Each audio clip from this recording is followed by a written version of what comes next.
Selamat sore. Saat ini saya akan melanjutkan membaca Kisah Para Rasul, yaitu dari Kisah Para Rasul 24. Paulus di hadapan Felix. 5 hari kemudian datanglah imam besar Ananias bersama-sama dengan beberapa orang tua-tua dan seorang pengacara bernama Tertulus. Mereka menghadap wali negeri dan menyampaikan dakwaan mereka terhadap Paulus. Paulus dipanggil menghadap dan Tertulus mulai mendakwa dia. Katanya, "Felix yang mulia, oleh usahamu kami terus-menerus menikmati kesejahteraan, dan oleh kebijaksanaanmu banyak sekali perbiakan." Saya ulangi, "Felix yang mulia, oleh usahamu kami terus-menerus menikmati kesejahteraan, dan oleh kebijaksanaanmu banyak sekali perbaikan yang telah terlaksana untuk bangsa kami. Semuanya itu senantiasa dan di mana-mana kami sambut dengan sangat berterima kasih. Akan tetapi, supaya jangan terlalu banyak menghabiskan waktumu, aku minta supaya engkau mendengarkan kami sebentar dengan kemurahan hatimu yang terkenal itu. Telah nyata kepada kami bahwa orang ini adalah penyakit sampar, seorang yang menimbulkan kekacauan di antara semua orang Yahudi di seluruh dunia yang beradab, dan bahwa ia adalah seorang tokoh dari sekte orang Nasrani.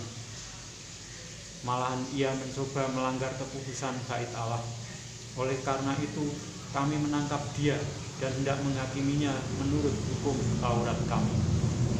Tetapi kepala pasukan Lisias datang mencegahnya dan merebut dia dengan kekerasan dari tangan kami, lalu menyuruh para pendakwa datang menghadap engkau.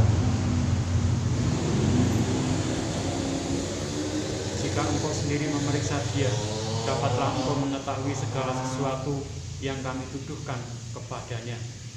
Dan juga orang-orang Yahudi menyokong dakwaan itu dengan mengatakan bahwa perkara itu sungguh demikian. Lalu wali negeri itu memberi isyarat kepada Paulus bahwa ia boleh berbicara. Maka berkatalah Paulus, "Aku tahu bahwa sudah bertahun-tahun lamanya engkau menjadi hakim atas bangsa ini. Karena itu tanpa ragu-ragu aku membela perkaraku ini di hadapanmu. Engkau dapat memastikan bahwa tidak lebih dari 12 hari yang lalu aku datang ke Yerusalem untuk beribadah.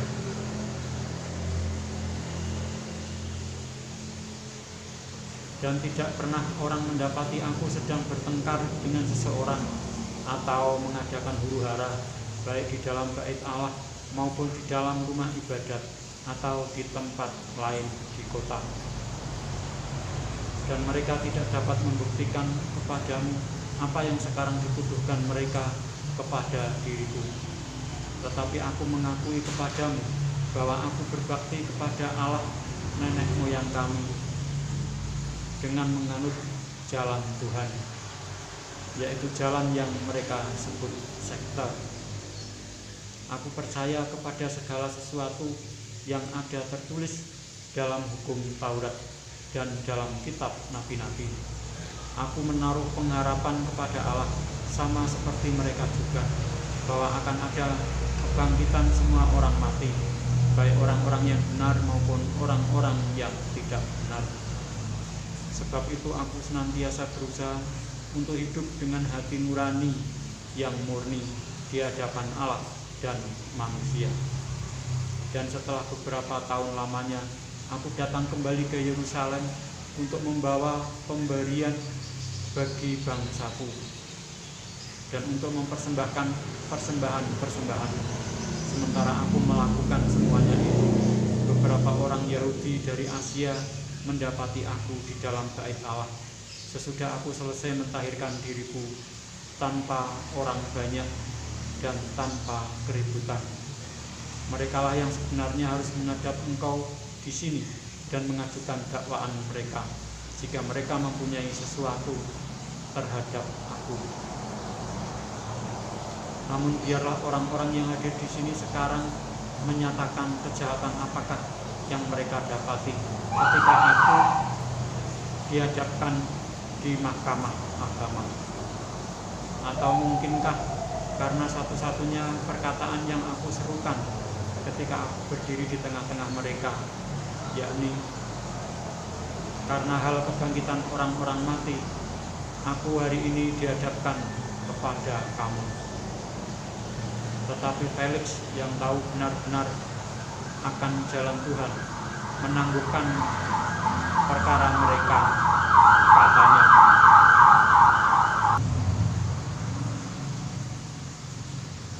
Setibanya kepala pasukan Lisias di sini, aku akan mengambil keputusan dalam perkaramu. Lalu ia menyuruh perwira itu tetap menahan Paulus, tetapi dengan tahanan ringan, dan tidak boleh mencegah sahabat-sahabatnya melayani dia. Dan setelah beberapa hari, datanglah Felix bersama-sama dengan istrinya Drusilla, seorang Yahudi. Ia menyuruh memanggil Paulus, lalu mendengar daripadanya tentang kepercayaan kepada Yesus Kristus. Tetapi ketika Paulus berbicara tentang kebenaran, penguasaan diri, dan penghakiman yang akan datang, Felix menjadi takut dan berkata, "Cukuplah dahulu dan pergilah sekarang. Apabila ada kesempatan baik, aku akan menyuruh memanggil engkau." Sementara itu ia berharap bahwa Paulus akan memberikan uang kepadanya. Karena itu ia sering memanggilnya untuk bercakap-cakap dengan dia. Tetapi sesudah genap 2 tahun, Felix digantikan oleh Porcius Festus, dan untuk mengambil hati orang Yahudi, ia membiarkan Paulus tetap dalam penjara.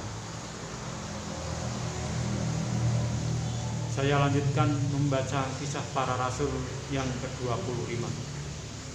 Paulus di hadapan Festus naik banding kepada Kaisar.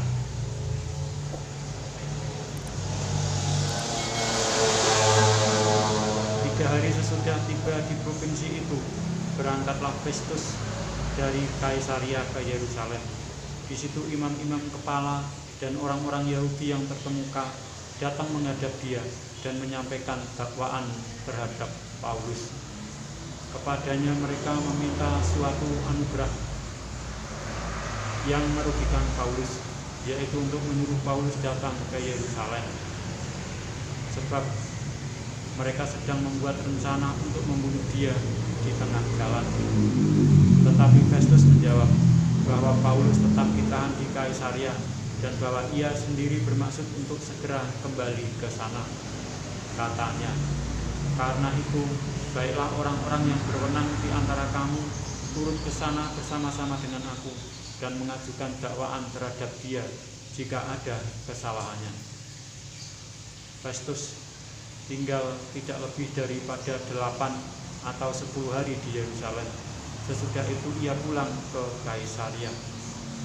Pada keesokan harinya, ia mengadakan sidang pengadilan dan menyuruh menghadapkan Paulus. Sesudah Paulus tiba di situ, semua orang Yahudi yang datang dari Yerusalem berdiri mengelilinginya, dan mereka mengemukakan banyak tuduhan berat terhadap dia yang tidak dapat mereka buktikan. Sebaliknya, Paulus membela diri, katanya, "Aku sedikit pun tidak bersalah, baik terhadap hukum Taurat orang Yahudi maupun terhadap bait Allah atau terhadap Kaisar." Tetapi Festus yang hendak mengambil hati orang Yahudi menjawab Paulus, katanya, "Apakah engkau bersedia pergi ke Yerusalem supaya engkau dihakimi di sana di hadapanku tentang perkara ini?" Tetapi kata Paulus, "Aku sekarang berdiri di sini di hadapan pengadilan Kaisar, dan disinilah aku harus dihakimi. Seperti engkau sendiri tahu benar-benar, sedikitpun aku tidak berbuat salah terhadap orang Yahudi. Jadi, Jika aku benar-benar bersalah dan berbuat sesuatu kejahatan yang setimpal dengan hukuman mati, aku rela mati. Tetapi jika apa yang mereka tuduhkan itu terhadap aku ternyata tidak benar, tidak ada seorang pun yang berhak menyerahkan aku sebagai suatu anugerah kepada mereka. Aku naik banding kepada Kaisar. Setelah berunding dengan anggota-anggota pengadilan, Festus menjawab, "Engkau telah naik banding kepada Kaisar, jadi engkau harus pergi menghadap Kaisar." Paulus di hadapan Agripa dan Bernike. Beberapa hari kemudian datanglah Raja Agripa dengan Bernike ke Kaisaria untuk mengadakan kunjungan kehormatan kepada Festus. Karena mereka beberapa hari lamanya tinggal di situ, Festus memaparkan perkara Paulus kepada raja itu. Katanya, "Di sini ada seorang tahanan yang ditinggalkan Felix pada waktu ia pergi. Ketika aku berada di Yerusalem, imam-imam kepala dan tua-tua orang Yahudi mengajukan dakwaan terhadap orang itu dan meminta supaya ia dihukum.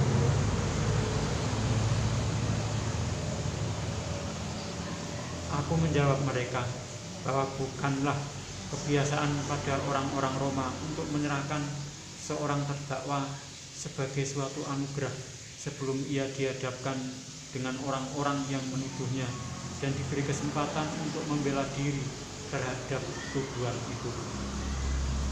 Karena itu mereka turut bersama-sama dengan aku kemari. Pada keesokan harinya aku segera mengadakan sidang pengadilan dan menyuruh menghadap. Saya ulangi. Pada keesokan harinya aku segera mengadakan sidang pengadilan dan menyuruh menghadapkan orang itu. Tetapi ketika para pendakwa berdiri di sekelilingnya, mereka tidak mengajukan suatu tuduhan pun tentang perbuatan jahat seperti yang telah aku duga. Tetapi mereka hanya berselisih paham dengan dia tentang soal-soal agama mereka dan tentang seorang bernama Yesus yang sudah mati, sedangkan Paulus katakan dengan pasti bahwa ia hidup.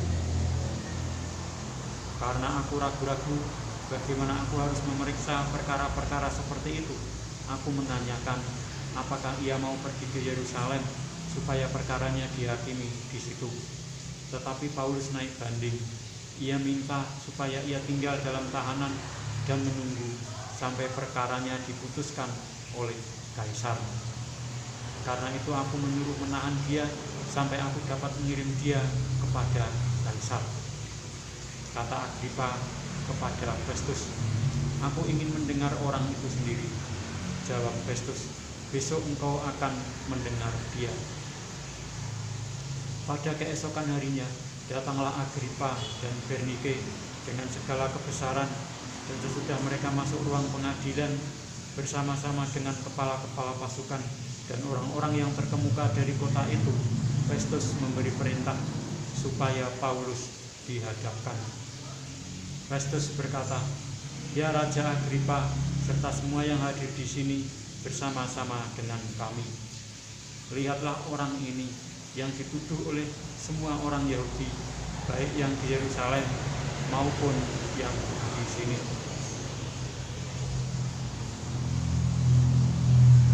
Mereka telah datang kepadaku dan sambil berteriak-teriak mereka mengatakan bahwa ia tidak boleh hidup lebih lama.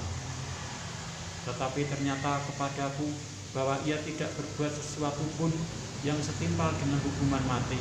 Dan karena ia naik banding kepada Kaisar, aku memutuskan untuk mengirim dia menghadap Kaisar. Tetapi tidak ada apa-apa yang pasti yang harus kutulis kepada Kaisar tentang dia. Itulah sebabnya aku menghadapkan dia di sini kepada kamu semua, terutama kepadamu, Raja Agripa, supaya setelah diadakan pemeriksaan, aku dapat menuliskan sesuatu. Sebab pada hematku, tidaklah wajar untuk mengirim seorang tahanan dengan tidak menyatakan tuduhan-tuduhan yang diajukan terhadap dia.